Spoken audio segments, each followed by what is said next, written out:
2024 সালের আগস্ট মাসে বাংলাদেশের রাজনৈতিক প্রেক্ষাপটে এক অপ্রত্যাশিত ও রক্তাক্ত অধ্যায় সূচিত হয়। দীর্ঘদিন ক্ষমতায় থাকা প্রধানমন্ত্রী শেখ হাসিনা গণ আন্দোলনের মুখে পড়ে দেশ ত্যাগ করেন। সহিংস ওই অভ্যুত্থানে একাধিক প্রাণহানি ঘটে এবং এর জেরে শেখ হাসিনার বিরুদ্ধে সহিংসতা ও হত্যার অভিযোগে মামলা দায়ের করে অন্তর্বর্তীকালীন সরকার। ওই ঘটনার পরপরই তিনি আশ্রয় নেন প্রতিবেশী রাষ্ট্র ভারতে এবং এরপরে কেটে গেছে প্রায় 10 মাস। এই দীর্ঘ সময় পার হলেও প্রশ্নটি এখনও রয়ে গেছে, শেখ হাসিনাকে কি বাংলাদেশে ফিরিয়ে আনা হবে? এই প্রশ্নের উত্তর শুধু দুই দেশের দ্বিপাক্ষিক সম্পর্কের মধ্যেই সীমাবদ্ধ নয়, বরং তা ছড়িয়ে পড়েছে আন্তর্জাতিক কূটনীতি, আঞ্চলিক ভূরাজনীতি এবং অভ্যন্তরীণ নিরাপত্তা স্বার্থের জটিল জালে। শেখ হাসিনার ভারতে অবস্থানের বিষয়টি প্রথম প্রকাশ পায় আন্তর্জাতিক গণমাধ্যমে। বিভিন্ন সূত্র নিশ্চিত করে তাকে দিল্লির একটি বিশেষ নিরাপদ স্থানে রাখা হয়েছে, যেখানে তার নিরাপত্তা নিশ্চিত করছে ভারতের কেন্দ্রীয় সরকার। বিশেষজ্ঞদের মতে শেখ হাসিনার দীর্ঘ শাসনামলে ভারতের সঙ্গে তার ঘনিষ্ঠ ও নমনীয় নীতি তাকে দিল্লির চোখে একটি গুরুত্বপূর্ণ কৌশলগত বন্ধুতে পরিণত করেছে।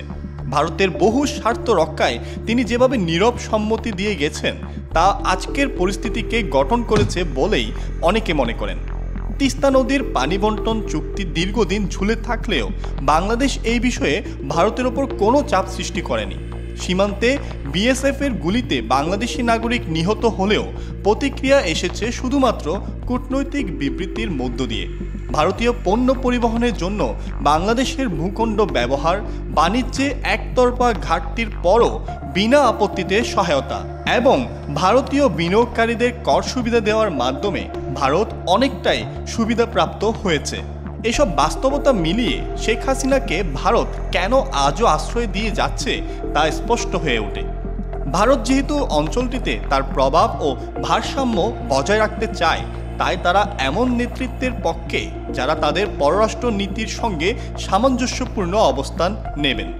শেখ হাসিনা সেই প্রতিশ্রুতিশীল নেতা যিনি ভারতের স্বার্থ রক্ষা করতে গিয়ে অনেক সময় বাংলাদেশের অভ্যন্তরীণ জাতীয় স্বার্থ উপেক্ষা করেছেন বলে অভিযোগ রয়েছে। অন্যদিকে বাংলাদেশের অন্তর্বর্তীকালীন সরকার শেখ হাসিনার প্রত্যর্পণের জন্য ভারতের কাছে আনুষ্ঠানিক অনুরোধ জানালেও দিল্লি সেই অনুরোধের কোনো সরাসরি জবাব দেয়নি।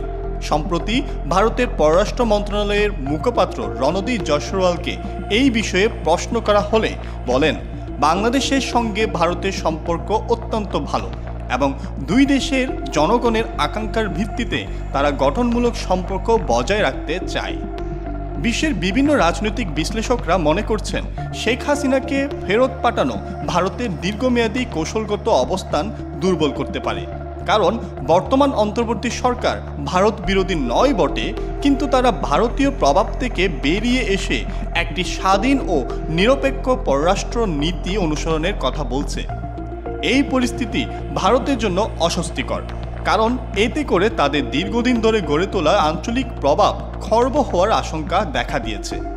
তবে ভারতের এই অবস্থান কতদিন বজায় থাকবে সেটাই এখন দেখার বিষয়।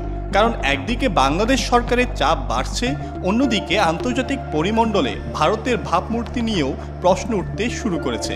যদি দিল্লি দীর্ঘদিন এই বিষয়ে নীরব থাকে তবে তা কেবল বাংলাদেশ ভারত সম্পর্কের নয়, বরং ভারতীয় কূটনীতির বৃহত্তর বিশ্বাসযোগ্যতাকেও চ্যালেঞ্জের মুখে ফেলতে পারে। এই প্রেক্ষাপটে ভারত বাংলাদেশ সম্পর্কের ভবিষ্যৎ এবং শেখ হাসিনার রাজনৈতিক ভাগ্য সবকিছুই এখন নির্ভর করছে ভারত কতটা কৌশলী, মানবিক এবং বাস্তববাদী সিদ্ধান্ত নেয় তার উপর। আপনার মতামত কি? কমেন্ট করে আমাদের জানান এবং ভিডিওটি ভালো লাগলে লাইক, শেয়ার, সাবস্ক্রাইব করে বেল বাটনটি চাপ দিতে ভুলবেন না। ধন্যবাদ।